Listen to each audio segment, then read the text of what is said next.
एक समय की बात है। स्वर्णगिरी राज्य के राजा वीर सिंह बहुत ही बहादुर और न्यायप्रिय राजा थे, लेकिन वो अपने सपनों से बहुत ही परेशान थे। एक दिन राज दरबार में, मंत्री जी। जी महाराज, आज्ञा कीजिए। मंत्री जी, हमारे राज्य में ऐसा कोई व्यक्ति है जो मेरे सपने को सुलझा सके? मैं अपने सपने के कारण दिन रात चैन की नींद नहीं सो सकता। महाराज, मुझे लगता है इसके लिए हमें राज्य में मुनादी करवानी चाहिए। मंत्री जी, आपने सही कहा, किसी सैनिक को हाजिर किया जाए। सैनिक आता है। महाराज की जय हो, आज्ञा कीजिए महाराज। दोनों सैनिक, राज्य में जाकर मुनादी करवाओ। जो व्यक्ति मेरे सपने का अर्थ बताएगा उसे आधा राज्य दिया जाएगा। जी महाराज। सैनिक दरबार से राज्य की ओर जाता है और मुनादी करता है। सुनो सुनो सुनो, राजा वीर सिंह के सपने का जो कोई व्यक्ति सही सही मतलब बताएगा उसे महाराज आधा राज्य देने वाले हैं। सुनो सुनो सुनो। अगले दिन राजा वीर सिंह अपने महल की बालकनी से अपने राज्य को देख रहे हैं। चारों ओर हरियाली और खुशियों का माहौल है, लेकिन राजा के चेहरे पर चिंता के बादल मंडरा रहे हैं। कितनी सुंदरता है इस राज्य में, लेकिन मेरे दिलो दिमाग में बस वही धुंधला सपना ही दिख रहा है। चलो दरबार में जाकर देखा जाए कोई मेरे सपने का मतलब बता पाता है या नहीं। सुनो सुनो सुनो, राजा वीर सिंह दरबार में पधार रहे हैं। सभी दरबार में शामिल मंत्री राजा महाराज वीर सिंह का सम्मान करते हैं। और मंत्री जी, बताइए, जो मैंने कहा था उसका पालन हुआ? जी महाराज, आज्ञा का पालन हुआ है। राज्य से कुछ तांत्रिक आए हैं जो आपके सपने के बारे में बता सकते हैं। बहुत खूब मंत्री जी, बहुत खूब। सभी तांत्रिकों को आदर सहित आमंत्रित किया जाए। जी महाराज। मंत्री सभी तांत्रिक को दरबार में पेश करते हैं। महाराज, आप अपने सपने का थोड़ा हिस्सा बताइए जिससे मैं सपने का सही सही अनुमान लगा सकूं। जी तांत्रिक जी, मुझे सपने में एक सुंदर सी कन्या नजर आती है। महाराज, यह तो यक्षिणी है जो सपनों में आती है। इसका मतलब क्या हो सकता है? महाराज, यक्षिणी अपने पास बुलाकर इंसान को मार देती है। ठीक है, आप जा सकते हैं। अगर आपकी भविष्यवाणी सही हुई तो आधा राज्य आपको दिया जाएगा। दूसरे तांत्रिक को आदर सहित आमंत्रित किया जाए। जी महाराज। महाराज, जैसा कि मैंने सुना, आपके सपने में सुंदर कन्या नजर आ रही है। इसके संकेत ये हैं कि इस राज्य की महारानी जंगल से आने वाली है। तुम्हें जंगल में जाकर देखना चाहिए। ठीक है तांत्रिक जी, अगर आपकी भविष्यवाणी सही हुई तो आधा राज्य आपको दिया जाएगा। अब आप जा सकते हैं। एक तांत्रिक ने मना किया और दूसरे तांत्रिक ने जाने को कहा। इसीलिए महाराज सोच में पड़ गए। मैं क्या करूं? मुझे क्या करना चाहिए मंत्री जी? महाराज, क्या आप ठीक है? आप बहुत उदास लग रहे हैं। हाँ मंत्री जी, मेरा दिल हमेशा एक साथी की तलाश में है। तांत्रिक ने सही कहा था। मुझे लगता है कि मुझे जादुई जंगल में जाना चाहिए। वहां अनगिनत रहस्य छिपे हुए हैं। क्या पता मुझे इस राज्य की महारानी मिल जाए। महाराज, वो जंगल जादुई है, वहां जाने वाले लोग वापस नहीं आते। मंत्री जी, मुझे अपनी किस्मत को आजमाना है। मैं सुबह ही जंगल के लिए प्रस्थान करूंगा और तांत्रिक के कहे अनुसार महारानी को ढूंढूंगा। आप भी मेरे साथ चलिए। जी महाराज। राजा वीर सिंह और मंत्री ने अपने घोड़ों को दौड़ाया और जंगल की ओर निकल पड़े। जैसे ही वो जंगल के अंदर पहुंचे, अंधेरा छा गया। जंगल में अजीब आवाजें सुनाई देती हैं। कहाँ फंस गया? महाराज, इस जंगल में घने पेड़, ऊंची खड़ी झाड़ियाँ और तो और कितना अजीब लग रहा है ये जंगल। मंत्री जी, क्या तुमने ये आवाज़ सुनी? हाँ महाराज, ये बहुत रहस्यमय आवाज़ लग रही है। हमें सावधान रहना चाहिए। हाँ मंत्री जी, आपने सही कहा। वो धीरे धीरे जंगल के भीतर बढ़ते जा रहे थे और अचानक एक चमकदार रोशनी उन्हें अपनी ओर खींचती है। महाराज, ये कैसी शक्ति है जो अपनी तरफ खींच रही है? पता चल जाएगा मंत्री जी। बस अभी आप अपने आप को संभालो। अचानक रोशनी का चमकना बंद हुआ और राजा वीर सिंह और मंत्री एक सुंदर लड़की को देखते हैं। उसकी आंखें जैसे चांद की रोशनी में चमक रही हों। तुम कौन हो सुंदर कन्या? मैं जया हूँ, इस जंगल की रक्षक। मैं जादुई जीवों की रक्षा करती हूँ। आप लोग कौन हैं और इस जंगल में आने का क्या प्रयोजन है? राजा वीर सिंह ने जया की सुंदरता और सरलता को देखा। महाराज संभल कर, ये छलावा भी हो सकता है, वैसे भी ये जंगल जादुई है।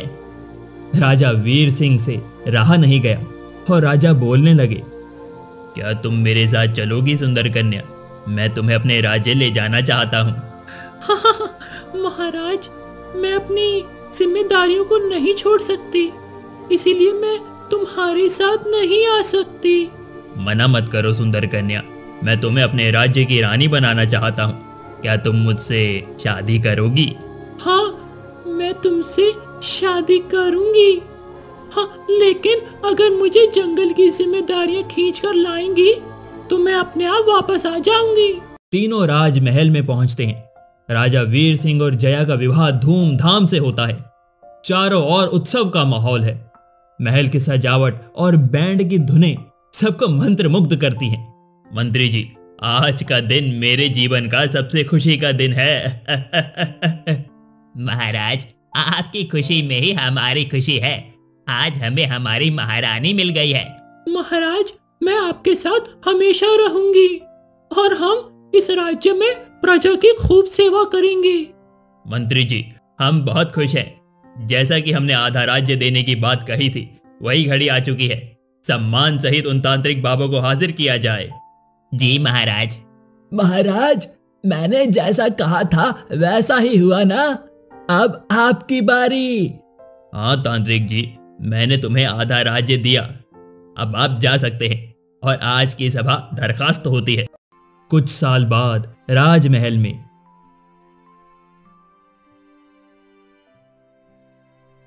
आर्यन, सिया, इधर आओ, मैं तुम्हें जादुई जंगल की कहानी सुनाता हूँ। क्या वहाँ सच में जादुई जीव होते हैं पिताश्री? मैं भी जादुई तितलियां देखना चाहती हूँ, मुझे दिखाओ ना पिताश्री। राजा वीर सिंह और जया बच्चों को गले लगाते हैं। बच्चों, कहानी नहीं, अब तो हम उस जंगल में ही जाएंगे। आर्यन और सिया खुशी से फूले नहीं समाते। राजा वीर सिंह और जया बच्चों के साथ फिर से जादुई जंगल की यात्रा करने का निर्णय लेते हैं। चलो बच्चों, आज हम जादुई जंगल की यात्रा करेंगे। क्या तुम लोग तैयार हो? हाँ हाँ, हम सब तैयार हैं। दूसरे दिन राजा वीर सिंह और जया अपने बच्चों के साथ जंगल में प्रवेश करते हैं।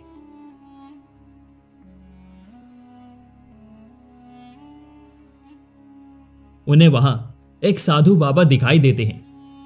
राजा वीर सिंह, मैं जानता हूं कि तुम यहां क्यों आए हो। तुम्हारी प्रेम कहानी में एक गहरा रहस्य छुपा है। आप क्या जानते हैं बाबा?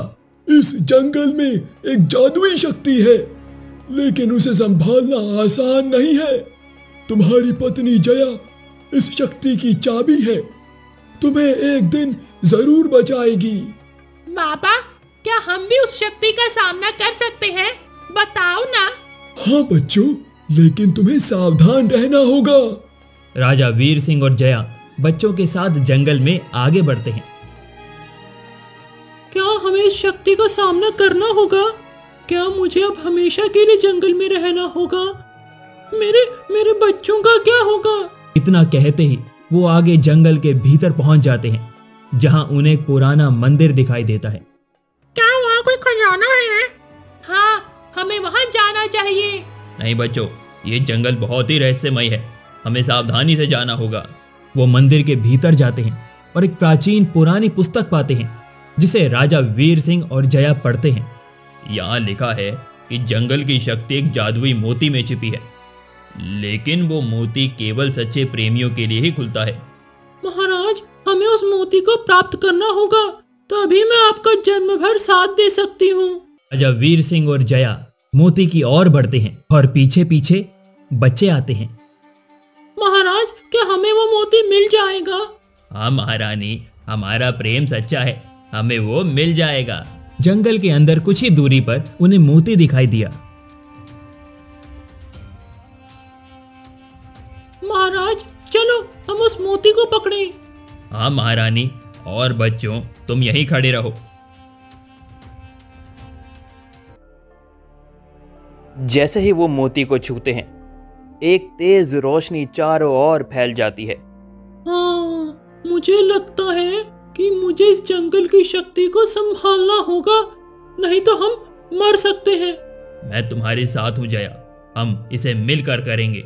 हाँ, नहीं महाराज, मैंने आपसे पहले ही कहा था, अगर जंगल के जीवों को बचाना हुआ तो मुझे हमेशा के लिए इस जंगल में आना होगा। ये मेरी जिम्मेदारी है, मुझे इसे बचाने के लिए बलिदान करना ही होगा। नहीं महारानी, तुम ऐसा नहीं कर सकती। अपने छोटे छोटे बच्चों के बारे में तो सोचो। इतना कहते ही साधु बाबा फिर से प्रकट होते हैं। राजा वीर सिंह, जया की आत्मा को बचाने के लिए तुम्हें एक कठिन यात्रा करनी होगी। तुम्हें उस जादुई मोती को फिर से प्राप्त करना होगा। मैं अपनी पत्नी को वापस लाऊंगा, चाहे जो हो जाए। बच्चों चलो, मैं तुम्हें पहले राजमहल छोड़कर आता हूँ, फिर मुझे महारानी को वापस लेने जाना है। पिताजी हम आपके साथ चलेंगे। नहीं बच्चों, तुम दोनों सुरक्षित रहो, हम जल्दी ही तुम्हारी माँ को लेकर आएंगे। इतना बोलकर राजा बच्चों को राजमहल में छोड़कर वापस जंगल में मंत्री के साथ आगे बढ़ते हैं। महाराज, हमें वो मोती कहाँ मिलेगा जो आप बता रहे थे? मंत्री जी, हमें उस मोती के बारे में कुछ नहीं पता, लेकिन हम उसे ढूंढ लेंगे। चलते रहो, हमें वहां मोती मिल ही जाएगा। रुको राजा वीर सिंह, तुम कहाँ जा रहे हो? तुम इस पेड़ के उस पार नहीं जा सकते, नहीं तो तुम जल के भस्म हो जाओगे। तो अब हम इसके पार कैसे जाएं? हे कौवे, हमें रास्ता बताओ। हाँ राजा वीर सिंह, मैं तुम्हें रास्ता जरूर बताऊंगा। हाँ, उस मोती का रास्ता, लेकिन तुम्हें अपना एक हाथ गंवाना होगा। तुम तैयार हो इसके लिए? मैं तैयार हूँ। अरे ये क्या बोल रहे हैं आप महाराज? अगर आप अपना हाथ खो देंगे तो महारानी को कैसे बचाएंगे? मंत्री जी, आप चिंता मत कीजिए, मैं महारानी को बचाने के लिए एक हाथ तो क्या, अपना बलिदान भी दे सकता हूँ। हे कौवे, मुझे रास्ता बताइए। राजा वीर सिंह, तुम्हें वो मोती एक कोस दूर चमेली नदी में मिलेगा। तुम्हें पहले नदी कुछ सवाल पूछेगी, उसके बाद तुम उस मोती को हासिल कर सकते हो, और तभी ही तुम्हारा एक हाथ जल जाएगा। हाँ। इतना सुनते ही राजा वीर सिंह और मंत्री चमेली नदी की ओर बढ़ते हैं। और कितनी दूर जाना होगा महाराज? बस थोड़ी और दूर मंत्री जी, आप चलते रहिए, बड़ी जल्दी थक जाते हैं। हो रही नदी महाराज, चलो चलते हैं। हे जादुई नदी, चमेली, मुझे वो मोती चाहिए, कृपया मुझे वो देने की कृपा कीजिए। तुम्हें पहले मेरे सवाल को हल करना होगा, तभी मैं ये मोती दे सकती हूँ। बोलिए चमेली नदी, आपका क्या सवाल है? मैं जरूर इसे हल करूंगा। गहराई में रहता हूँ, सिप में छिपा रहता हूँ, कीमत मेरी बहुत निराली, श्रृंगार में हूँ पहली सवारी, बताओ क्या? राजा वीर सिंह सोचता है और फिर बोलता है, ये तो मोती होगा। इतना कहते ही मोती दिखाई देता है। मंत्री जी, वो रहा मोती, मुझे किसी भी हाल में उस मोती को हासिल करना ही होगा। महाराज ने मोती की तरफ हाथ बढ़ाया और मोती का इतना प्रकाश था कि राजा वीर सिंह का एक हाथ जल गया, लेकिन राजा वीर सिंह ने जादुई मोती को पुनः प्राप्त कर लिया। संभालिए महाराज अपने आप को। तुमने मेरे लिए जो किया उसके लिए मैं हमेशा तुम्हारी आभारी रहूंगी। तुमने मेरे लिए अपना एक हाथ गंवा दिया। ये तो कुछ नहीं है महारानी, तुम्हारे लिए तो मैं अपना पूरा शरीर वार दूं। उठिए महाराज। चलिए महाराज, बच्चे हमारी राह देख रहे होंगे। राजा वीर सिंह और जया मंत्री के साथ वापस राज्य में पहुंच जाते हैं। उठिए महाराज। महाराज, आप और महारानी शयन कक्ष में आराम कीजिए, मैं राजवैद्य जी को बुलाकर लेकर आता हूँ। ठीक है मंत्री जी, अब राजवैद्य जी को बुलाकर लाइए। राजवैद्य आता है और महाराज, आपका हाथ तो बहुत ही ज्यादा जल गया है, लेकिन घबराने की कोई आवश्यकता नहीं है। मेरे पास जादुई लेप है, इसको लगाने से आपको 1 हफ्ते के अंदर पुनः हाथ वापस आ जाएगा। राजवैद्य लेप लगाते हैं। बहुत बहुत धन्यवाद राजवैद्य जी। बच्चों को लाया जाए मंत्री जी। जी महाराज। पिताश्री, क्या आप माँ को वापस लाए हैं? बताओ ना पिताश्री। हाँ मेरे बच्चों, माँ अब हमेशा हमारे साथ रहेंगी। पिताश्री, तुम्हारे हाथ को क्या हुआ? कुछ नहीं बेटा, तुम्हारी माँ की प्यार की निशानी है। हम हमेशा एक साथ रहेंगे, है ना पिताश्री? हाँ मेरा प्यारा परिवार, हम सभी एक साथ रहेंगे। कुछ दिनों में राजा वीर सिंह का हाथ वापस आ गया और महारानी, आर्यन, सिया और मंत्री सहित महाराज अपने आधे राज्य के साथ खुशी खुशी रहने लगे।